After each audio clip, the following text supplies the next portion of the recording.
Eh bien, bonjour à tout le monde. Ça fait plaisir de m'adresser à vous et bienvenue à vous si vous êtes, si c'est votre première visite ici. Salut à ceux qui nous regardent via YouTube. Vous avez tort, vous devez venir. Donc, je vous invite à ouvrir la parole de Dieu à la lettre de Paul aux Romains, Romains chapitre 8, que nous regardons depuis la rentrée. Romains 8.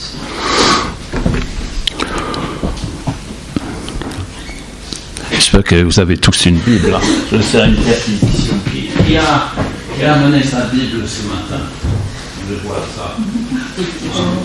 Bon, je ne vais pas pointer du doigt, mais en fait, comme je fais une explication assez serrée des textes, donc la dernière fois, on en parlait du problème climatique et dans les Romains, donc le fait que on a le COP 26 bientôt à Glasgow, en Écosse, début novembre. Et depuis longtemps, on sait que le climat est déréglé et que l'environnement n'est pas en paix parce que nous n'accomplissons pas ce que nous sommes censés faire en nous occupant de la terre créée par Dieu. Et donc, il y a ce dérèglement où il y a de mauvaises herbes et il y a des tremblements de terre et des souffrances climatiques. Mais plus on s'en occupe, plus ça va mieux. Mais Paul a parlé de cette instabilité dans le passage qu'on a lu il y a 15 jours à peu près. Et je vais poursuivre un petit peu les raisonnements, tout simplement pour nous dire que Jésus, l'essentiel de ce que l'on croit, c'est que Jésus, il est vivant après sa mort. Et il est venu corporellement se montrer aux disciples en disant « Mais paix, la paix avec vous ». Et c'est physique cette résurrection. Eh bien, j'entends des inepties de la part des chrétiens. Oh, quand on meurt, on va aller au ciel.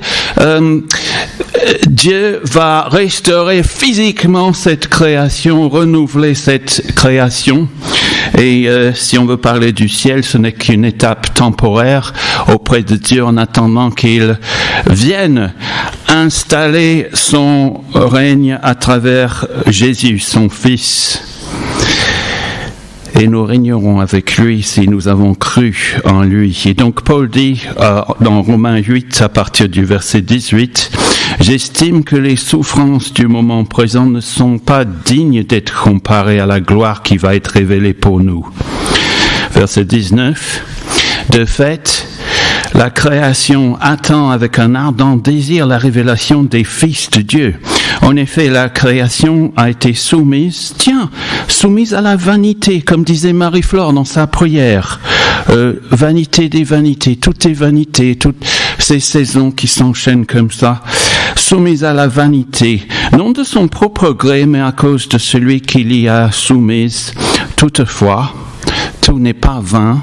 Elle a l'espérance d'être, elle aussi, libérée de l'esclavage de la corruption pour prendre part à la glorieuse liberté des enfants de Dieu.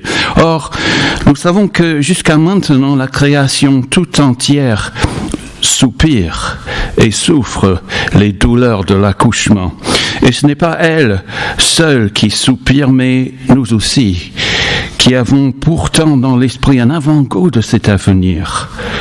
Nous soupirons en nous-mêmes en attendant l'adoption, la libération de notre corps.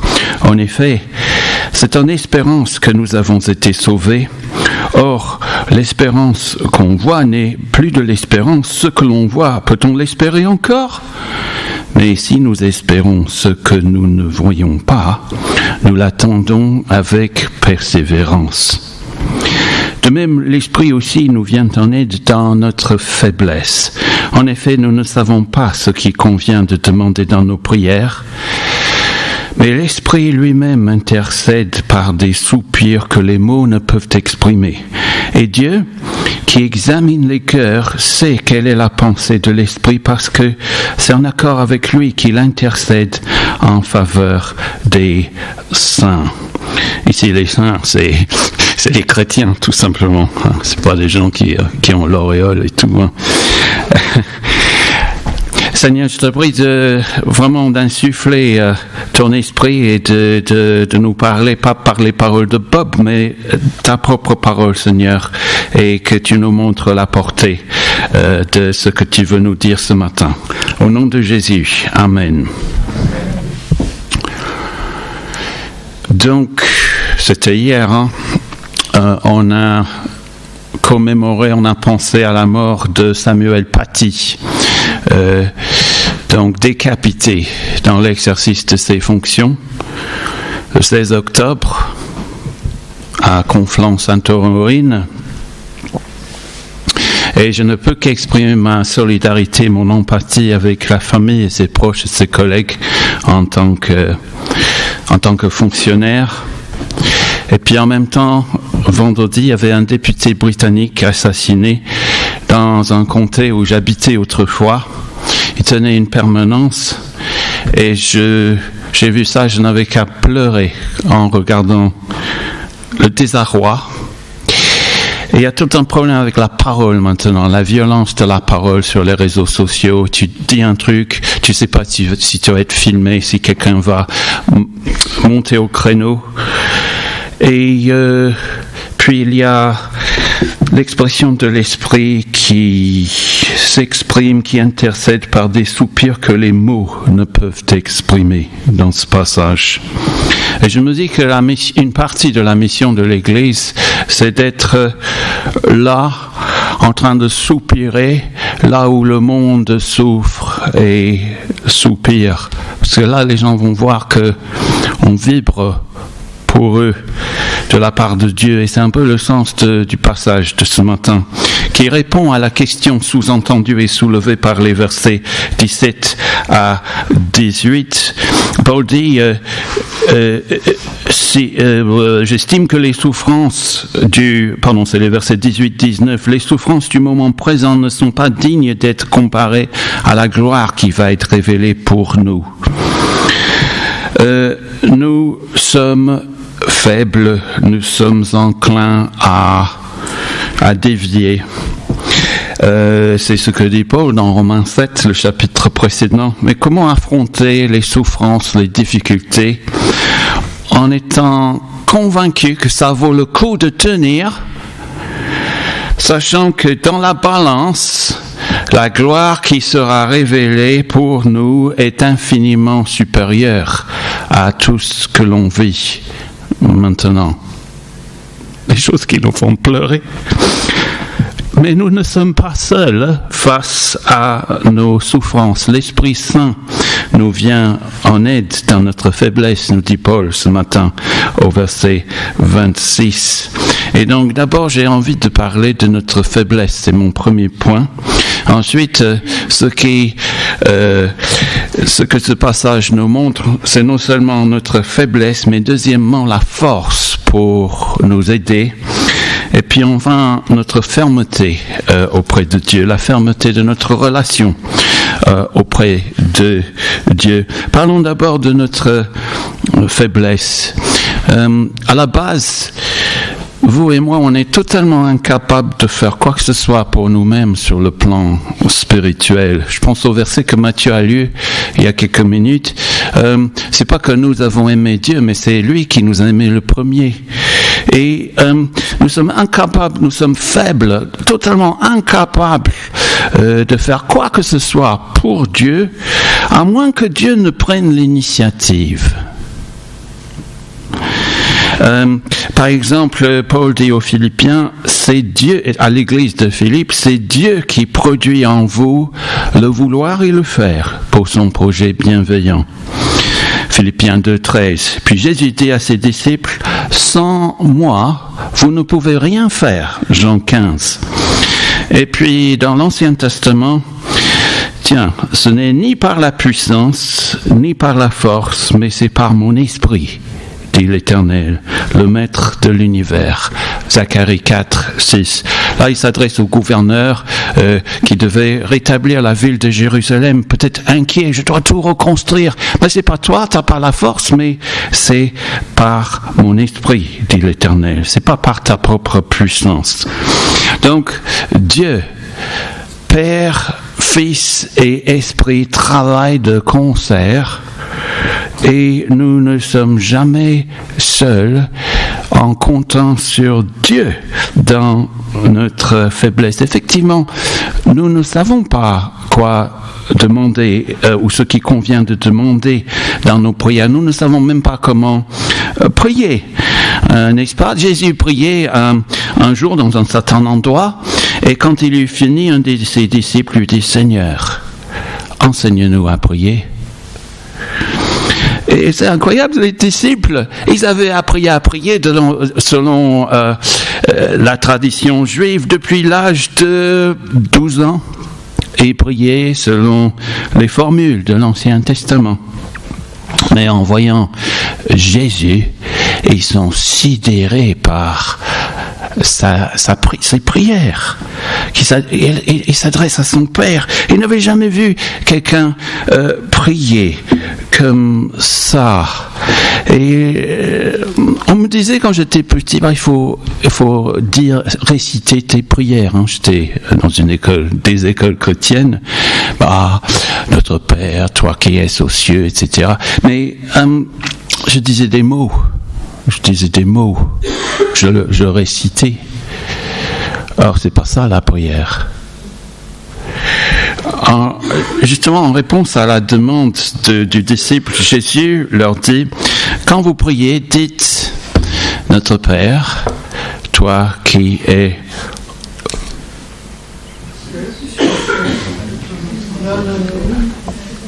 Que ta volonté soit faite sur la terre comme aux cieux.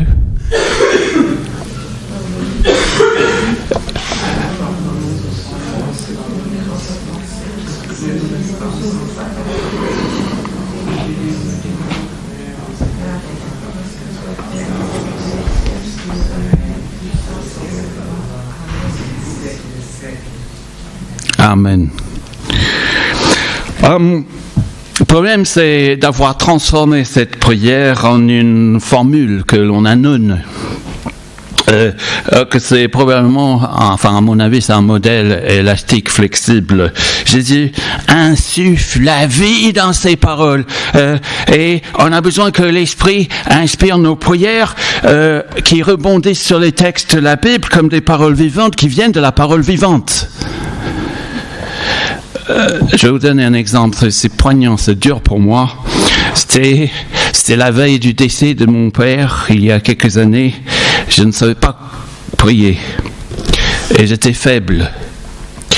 Et parmi mes lectures ce jour-là, il y avait le psaume 22. Mon Dieu, pourquoi m'as-tu abandonné? Mes paroles plaintives sont loin de me procurer le salut. Et je me disais, mais comment je peux prier selon ce psaume? Et soudain, Dieu m'a inspiré. Et j'ai pensé à cet homme, mon père, qui a veillé à ce que je reçoive une éducation chrétienne, mais qui s'opposait quand je témoignais. C'était un homme de bien, mais il ne connaissait pas Dieu. Donc tout était vanité pour lui, tout ce qu'il avait vécu. Et le voilà à l'hôpital en train de mourir. Et j'étais inspiré de prier comme si je prenais la place de mon père. Et comme si je plaidais à sa place. Mais mon Dieu, pourquoi tu m'abandonnes? J'ai vécu tout ce temps. Et j'ai besoin de connaître le salut avant de partir. Et j'ai rebondi sur ces paroles. Et il y a des situations extrêmes comme ça où nous ne savons pas prier. Peut-être qu'on est face à un tournant dans nos vies. On va prendre une décision importante qui va changer le cap dans notre vie. Nous ne savons pas prier. Nous ne savons pas non plus si c'est un désir égoïste ou si c'est la volonté de Dieu. Et je reviens sur mon père parce que j'ai entendu le lendemain quand je suis allé voir à l'hôpital, j'ai été reçu par un aumônier. Je ne savais pas qu'il était aumônier, mais Dieu avait entendu ma prière parce qu'il vient vers moi, il me dit mais qu'est-ce que je peux faire? Je peux vous aider? Je dis oui, mon père a besoin d'être accompagné. Et Il a dit, je vous accompagne. Et puis, il a parlé avec mon père. Mon père lui a tendu la main. Et puis, il a dit, je peux prier pour vous. Il a prié. Et puis, mon père a accueilli cette prière. Et je savais que c'était l'intervention de Dieu parce que dans sa vie antérieure, comme il était assez sec et revêche, il aurait pu balayer d'un revers de la main les propos qu'il entendait sur son lit de mort. Et je suis apaisé et fortifié de savoir que Dieu entend il interprète les prières que l'on formule dans la détresse. Et c'est justement cet aveu de faiblesse, d'incapacité qui nous met dans les meilleures conditions pour prier. Dieu peut faire des choses vraiment merveilleuses avec quelqu'un qui sait qu'il est faible et qui est conscient de ses faiblesses. Dieu ne peut rien faire pour la personne qui se croit fort et qui ne veut pas reconnaître sa faiblesse. Puis, je pense qu'il est tout à fait conscient de sa vulnérabilité, parce qu'il nous agresse quand on touche les points sensibles. Mais quand on dit « je suis faible », Dieu en tient compte parce que nous lui laissons toute la place. À travers notre faiblesse, Dieu peut manifester sa gloire. Quand l'apôtre Paul parle de l'écharde dans sa chair, cette fameuse écharde, cette épreuve, quand on a fait du jardinage, on a parfois l'écharde dans la chair, ça fait très mal.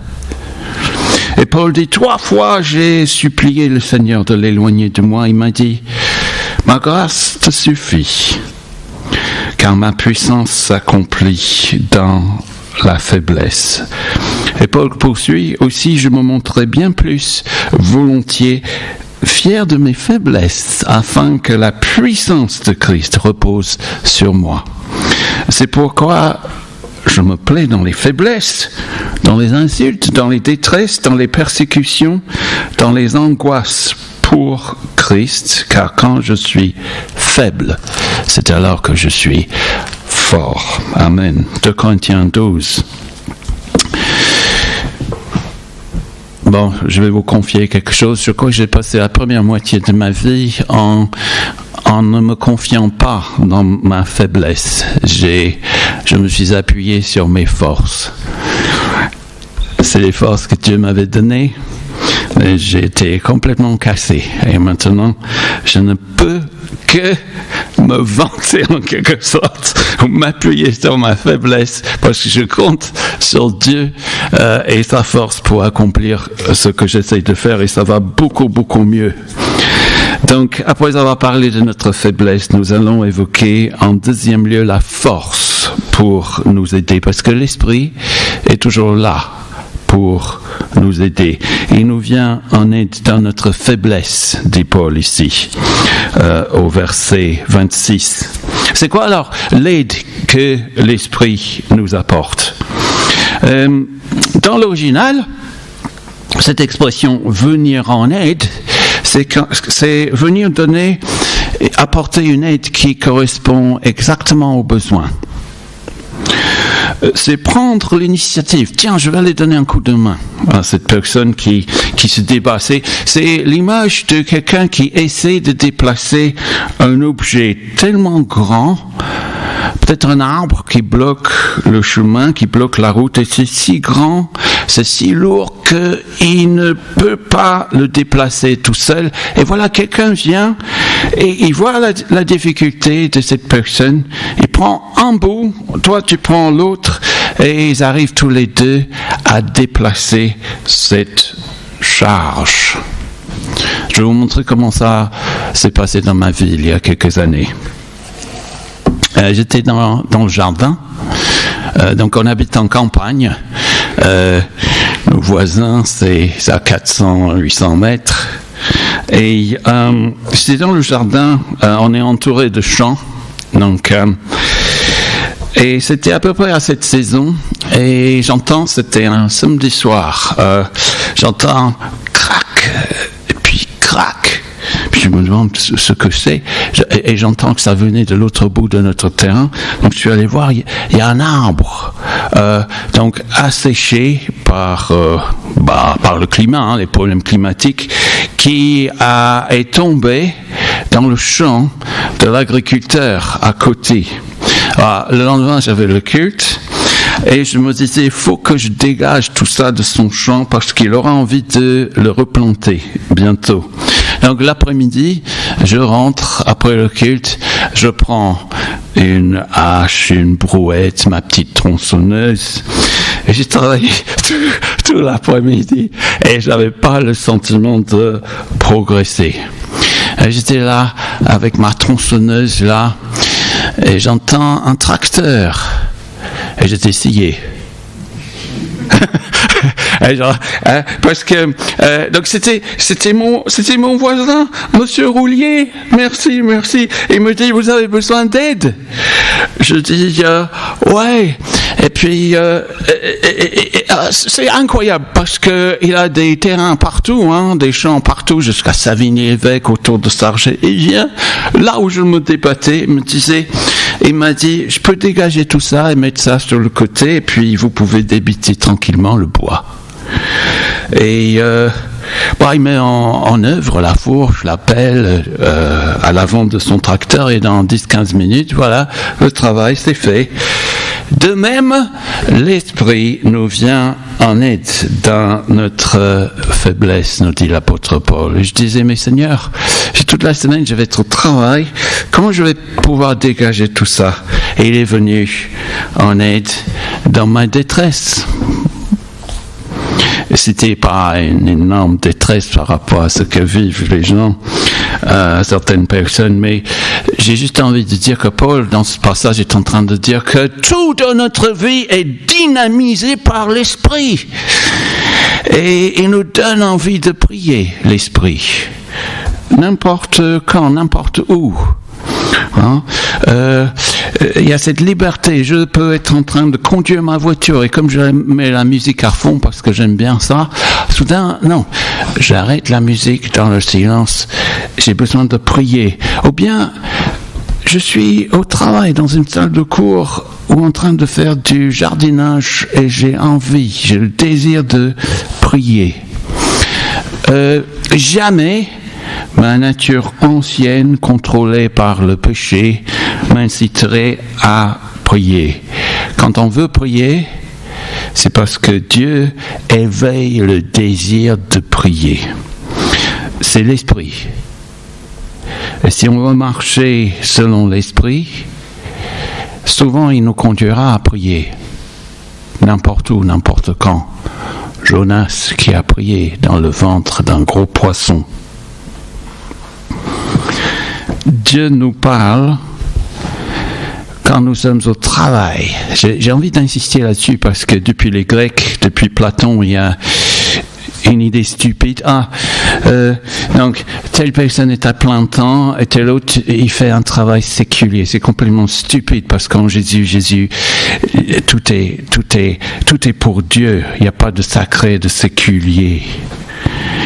D'ailleurs, beaucoup de gens sont intéressants de voir dans la Bible le nombre de personnes où Dieu leur parle au travail.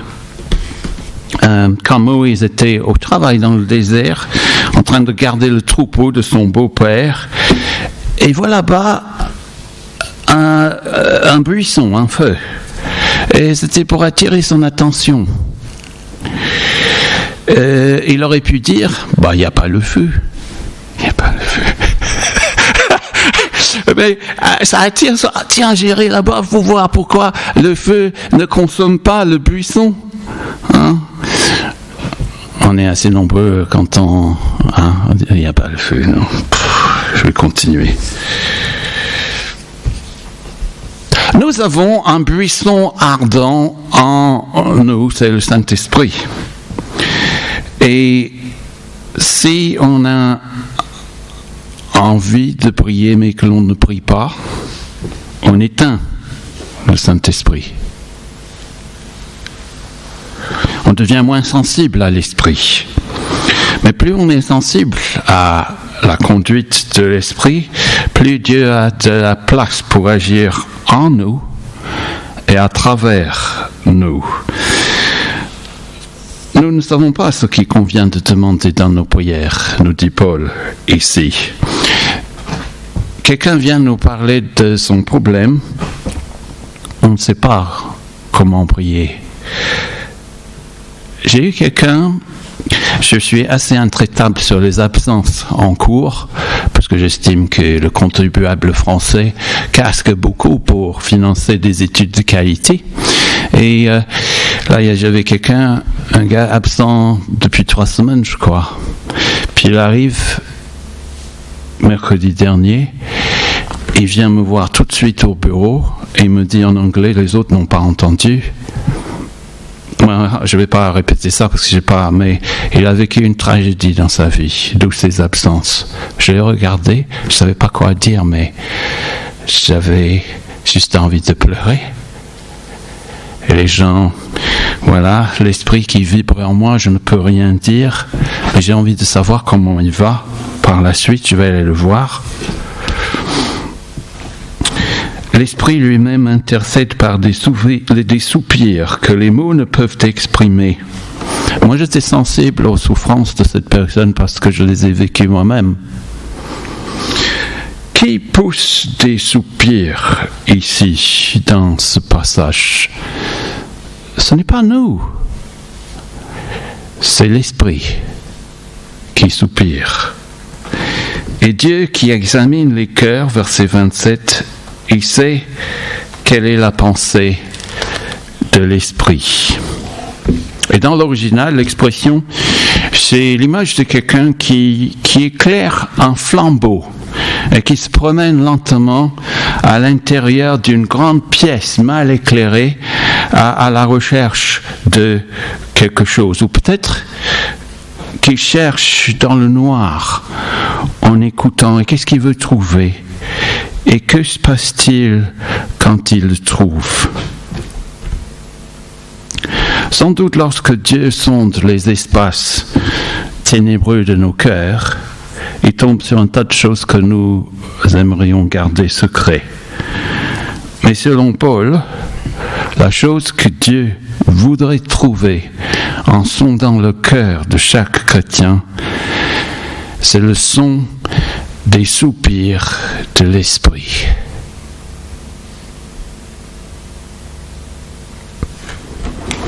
Parce que c'est en accord avec lui qu'il intercède en faveur des saints. Verset 27. Après notre faiblesse et la force que Dieu nous apporte, parlons troisièmement, la fermeté de notre communion avec Dieu. Parce que c'est en accord avec lui qu'il intercède en faveur des saints. Verset 27. Jamais l'Esprit ne nous conduira à demander quelque chose qui va à l'encontre de la volonté de Dieu. Jésus dit, si vous demeurez en moi et que mes paroles demeurent en vous, vous demanderez ce que vous voudrez et cela vous sera accordé. Waouh! Et puis, l'apôtre Jean dit, nous avons auprès de lui cette assurance. Si nous demandons quelque chose conformément à sa volonté, il nous écoute. Et si nous savons qu'il nous écoute, quelle que soit notre demande, nous savons que nous possédons ce que nous lui avons demandé. On a ces encouragements que Dieu nous écoute quand on est ancré en lui, Père, Fils et Esprit. Mais l'apôtre Jacques dit, quand vous demandez, vous ne recevez pas parce que vous demandez mal dans le but de satisfaire vos passions. Jacques 4. Et donc on est renvoyé à la case départ. Nous ne savons pas ce qu'il convient de demander dans nos prières. Est-ce que c'est selon la volonté de Dieu que je prie ou est-ce que c'est pour assouvir mes désirs égoïstes pour que Dieu me donne ce que je veux? Ce matin, je ne savais pas que j'allais dire ceci, mais j'ai lu un verset terrible dans le psaume 106 qui nous dit ceci. Le psaume 106, verset 15 nous dit « Il leur a accordé ce qu'ils demandaient, puis il a envoyé le dépérissement dans leur corps. » Il leur a accordé ce qu'ils demandaient, puis il a envoyé le dépérissement dans leur corps. Et là, dans ce psaume 106, l'auteur se souvient de l'épisode où le peuple de Dieu se plaint dans le désert. Dieu a tout fait pour eux et ils disent, on en a marre de ce que Dieu nous donne, toute cette manne. Hein? Et puis, ils disent, mais on voudrait de la viande. Hein? Quand on était en Égypte, sur le rayon frais, comptoir, il y avait des poissons que nous mangions, qui nous coûtaient rien, des concombres, des melons, des poireaux, des oignons, des gousses d'ail. Et maintenant, notre gosier est desséché, plus rien. Nos yeux ne voient que la manne. Eh bien, tu veux de la viande, je vous donnerai de la viande. Il y a les cailles qui pleuvent sur le camp. Dieu leur a accordé ce qu'ils demandaient, puis il a envoyé le dépérissement dans leur corps. Et en gros, ce verset 15 du psaume 106 nous dit « Méfiez-vous de ce que vous demandez en priant, parce que Dieu pourrait accorder ce que tu désires. Il pourrait répondre à tes désirs. Tu veux de la viande, je vais faire pleuvoir la viande, je vais juste te permettre de t'enfoncer, happé, emporté par tes désirs. Et donc la seule manière de naviguer, c'est de mettre une sorte de sauvegarde sur nos prières en disant que ta volonté soit faite. Que ta volonté soit faite et pas la mienne.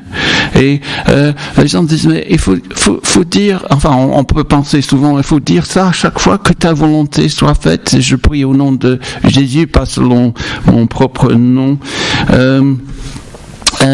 Bah oui, c'est pas une formule, c'est une vie, une manière de vivre.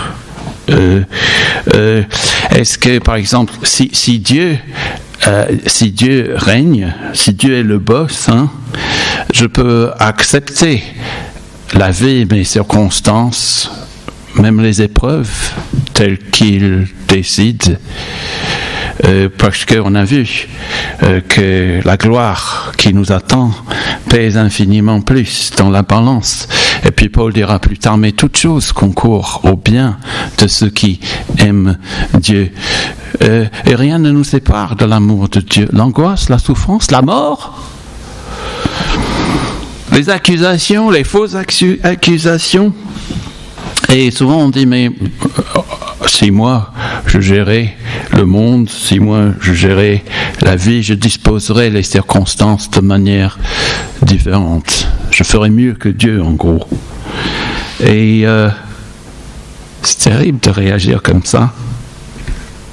J'ai envie de vous demander pourquoi la demeure de Dieu,